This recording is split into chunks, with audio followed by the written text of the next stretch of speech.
Buenos días, vamos a compartir aquí en este video el sistema respiratorio según lo compartido en la guía que acaban de recibir. La idea es abarcar generalidades de estos temas, el sistema respiratorio, de sus partes y la función, tipos de respiración en algunos animales y cómo la fisiología de la respiración es un proceso dinámico que se relaciona con otros sistemas de órganos. La función del sistema respiratorio está íntegra con lo que es sistema circulatorio y sistema digestivo. Nosotros habíamos visto ya el año pasado lo que es respiración a un nivel celular y vimos este año todo lo del sistema digestivo. Vamos a integrar aquí por qué es necesario recordar esos dos temas. Recordemos que la estructura de la célula teníamos un organelo que se llama mitocondria y es el encargado de convertir los nutrientes que obtenemos de los alimentos en energía, pero no es posible hacerlo de una manera efectiva si no entra el oxígeno a ese organelo. Entonces, ese proceso de convertir energía de los alimentos con ayuda del oxígeno, decíamos que era la respiración celular. Por otro lado, veíamos cómo el sistema digestivo permitía esa fase destructiva de los alimentos, destrucción química y destrucción mecánica, para que esos nutrientes puedan ingresar a la célula y finalmente pudieran ser convertidos en glucosa para que esa molécula llegara a la célula y finalmente, previo a una degradación, convertida en piruvato, llegara a la mitocondria y se convirtiera en energía. Veamos entonces cómo estos dos procesos, estos dos temas están fielmente integrados a nuestro tema de este periodo, que es el sistema respiratorio, de una forma sistémica. Recordemos aquí nuestro organelo estrella en este proceso, la mitocondria, cómo requiere los elementos del oxígeno para que esos hidratos de carbono convertidos en glucosa y luego a piruvato pudieran ser convertidos en energía, o recordemos en las famosas moléculas del ATP.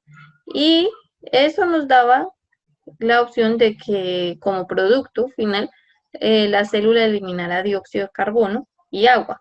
Entonces vemos constantemente cómo nosotros inhalamos oxígeno del aire para poder cumplir este proceso, es decir, para poder obtener energía, pero también estamos constantemente exhalando vapor de agua y dióxido de carbono gracias a este proceso.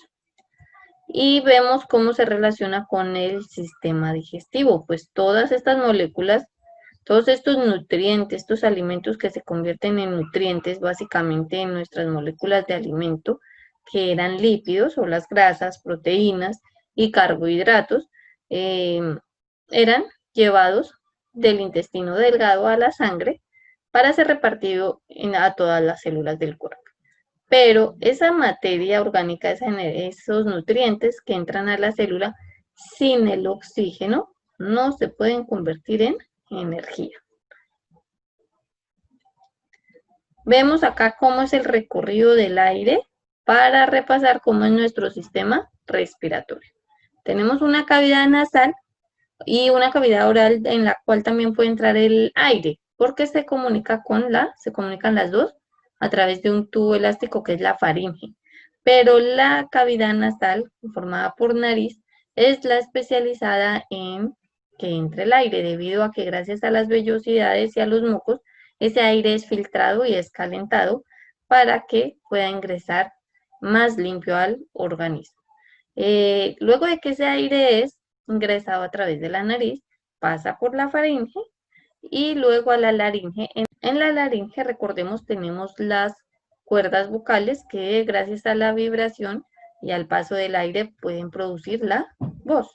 Y también tenemos la epiglotis, que es esa estructura, que es esa puerta que permite que se cierre la compuerta, por decirlo así, del sistema respiratorio cuando ingresa la comida. Entonces permite que aquí la comida pase al esófago y que cuando se cierra la epiglotis la comida no pase a nuestras vías respiratorias, que sería cuando ocurre un a atoramiento o incluso puede llegar a ser asfixia. ¿Por qué? Porque si hubo un problema acá con la epiglotis, pues la comida que debía pasar por el esófago pasó por la laringe y luego a la tráquea. Entonces también es importante ver esa estructura acá. Luego de que el aire, ya la epiglotis se abre para dejar pasar el aire de la faringe laringe a la tráquea, que es una estructura cubierta por cartílago y va a pasar acá a los bronquios, que también tienen unos anillos cartilaginosos. Esos bronquios se van a ramificar en bronquiolos, como las raíces de un árbol. ¿Por qué? Para que finalmente esos bronquiolos van a ser divididos en muchos alvéolos, que son células, o sea, estructuras muy microscópicas, encargadas de tomar muchos átomos, muchas moléculas del oxígeno y llevarlas a la sangre gracias a estos capilares sanguíneos, que son esas ramificaciones de venas y arterias. Entonces, vemos aquí prácticamente todas las estructuras del sistema respiratorio humano. Nuestra unidad funcional del sistema respiratorio está en los pulmones, es esta, los alvéolos, esas células microscópicas que están al final de todos estos bronquiolos. Y vemos también otra estructura anexa a ese sistema respiratorio, que es el diafragma, que es un músculo como en forma de paracaídas, que va a permitir los movimientos de la respiración o la mecánica respiratoria, y que separa pues lo que son los pulmones de la cavidad gástrica. Gracias, entonces decíamos, a ese diafragma, podemos entender cómo es la mecánica de la respiración, entendiendo los procesos de inhalación y de exhalación. Inhalación, entrada del aire; exhalación, salida del aire. Gracias a que cuando el diafragma se contrae, los pulmones aumentan de tamaño, se expanden, y debido al cambio de presión entre el exterior y el interior, cuando se expande, la presión es menor en los pulmones, por lo tanto se crea un vacío en el cual el aire entra. Y lo contrario, en el siguiente proceso, el diafragma se relaja y por tanto los pulmones se contraen, haciendo que el aire salga. Estos movimientos del diafragma pues están controlados por el sistema nervioso y son generalmente involuntarios. Está ocurriendo periódicamente, es decir, todo el tiempo. Aquí vemos en esta estructura cómo es el diafragma, cómo es ese músculo y qué forma tiene. Y pues que puede descender en el caso de la inspiración o inhalación, y puede subir en el caso de la expiración o la exhalación. El intercambio gaseoso, que es como el oxígeno entra al cuerpo y el dióxido de carbono sale del mismo, ocurre en 3 fases. Decíamos en la guía, la primera, la fase pulmonar, en la cual el oxígeno es ingresado por las vías nasales, hace su recorrido por todos los órganos vistos del sistema respiratorio hasta que llega al interior de los pulmones a una estructura llamada el alvéolo, que son células con una membrana celular muy fina, muy delgada, que permite que ese oxígeno por difusión pase del interior de los pulmones a los capilares sanguíneos. De esa manera llega a la sangre. Gracias a que hay mayor cantidad de oxígeno dentro de los pulmones que en la sangre, va a pasar a través de difusión.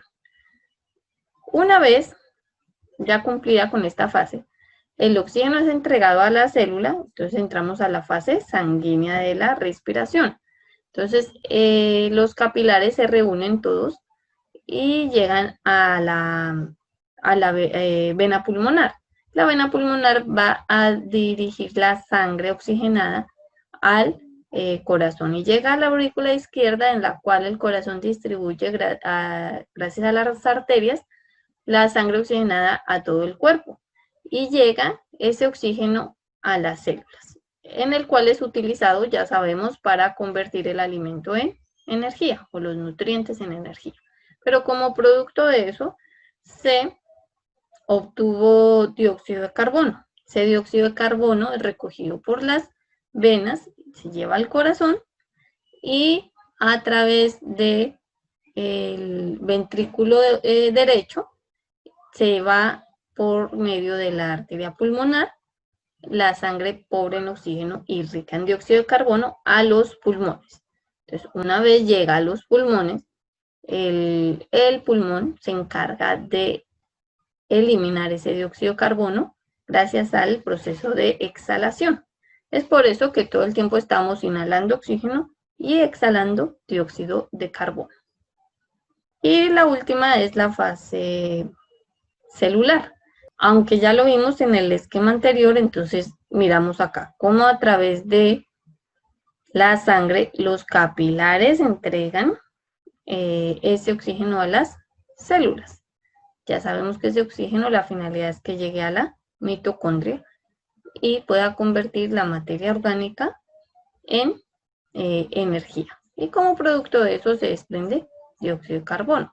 Entonces ese dióxido de carbono que está aquí en las células es entregado de nuevo a la sangre para que lo lleve al corazón y el corazón lo lleva a los pulmones y de esta manera es exhalado.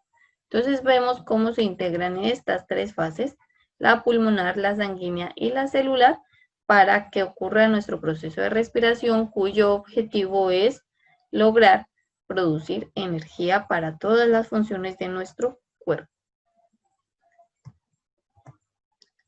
Teníamos en la guía la actividad primera, es que con base en esta lectura, yo no les puse estos diagramas de las partes del sistema respiratorio, porque la idea es que mediante la lectura detallada, ustedes tienen aquí palabritas en negrilla, ustedes vayan deduciendo por orden dónde va cada una.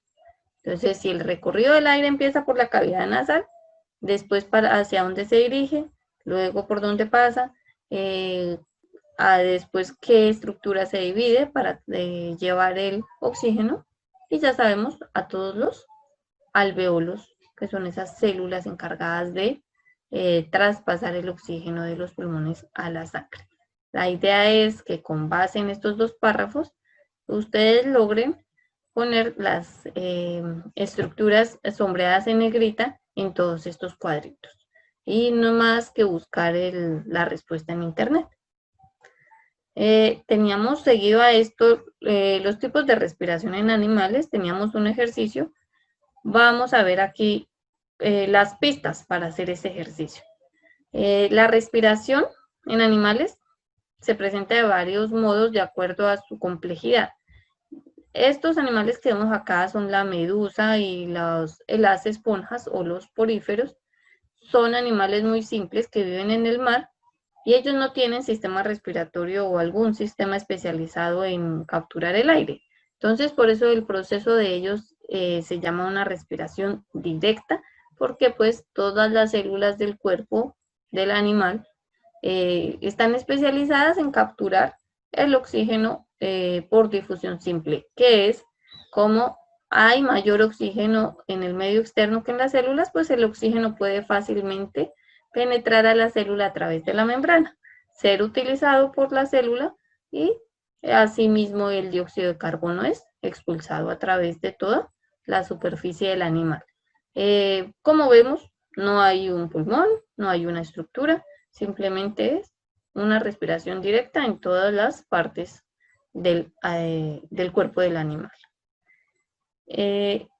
Y también veíamos la respiración traqueal, y se llama así porque en los insectos y arácnidos hay un sistema de tubos que permite que el oxígeno entre y se distribuya a todas las células del cuerpo del animal. Entonces, ese sistema de tubos se llaman tráqueas. Es diferente a la tráquea que conocemos en el sistema respiratorio humano. Este sistema de tráqueas de los insectos hace que se ramifica tanto que llega a todas las células del insecto y eso evita que ellos requieran como tal un sistema circulatorio, porque lo vimos en la fase sanguínea.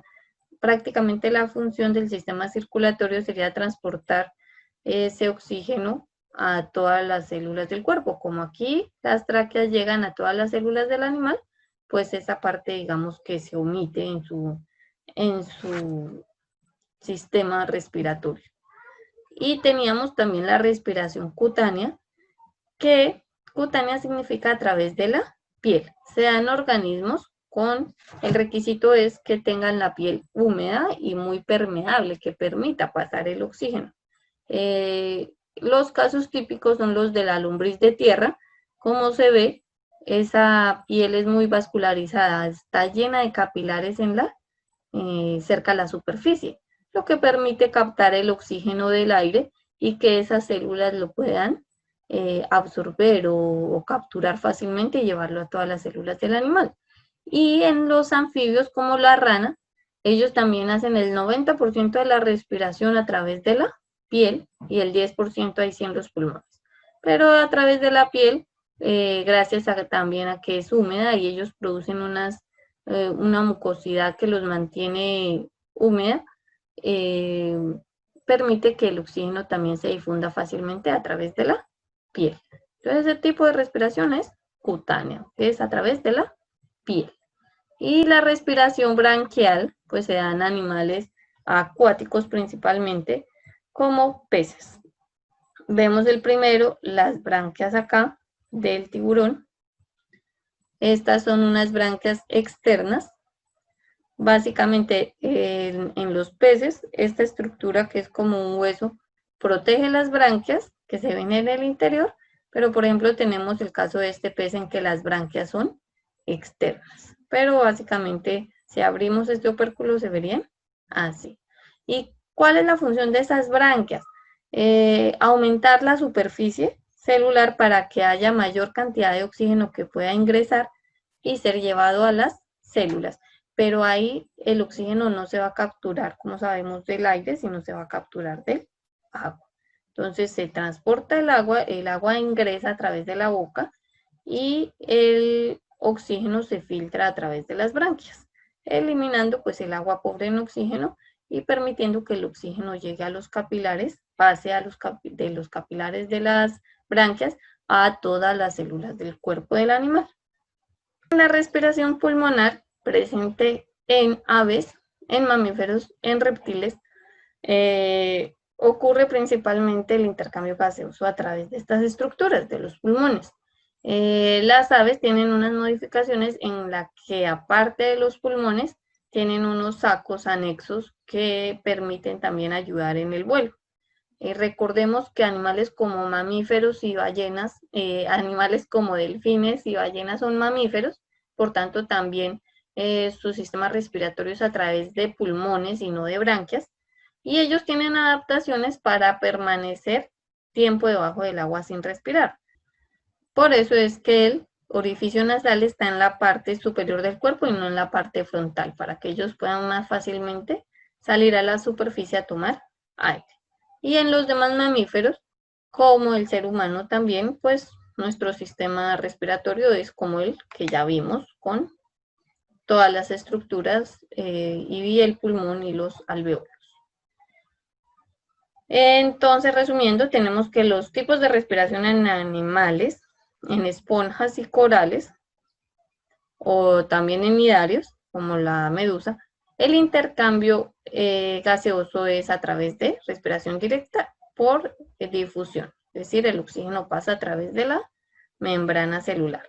En la lombriz de tierra, la respiración es cutánea, el oxígeno pasa a través de la piel. En insectos y arañas, pues un sistema de tráqueas, entonces es respiración traqueal. Y en peces, animales y acuáticos, la respiración es por branquias. Y la respiración pulmonar, pues sea en aves, reptiles y mamíferos. Bueno, espero que despejen algunas dudas y cualquier pregunta, por favor, siéntanse libre de realizarla o de comentarla aquí. Bueno, feliz día para todos.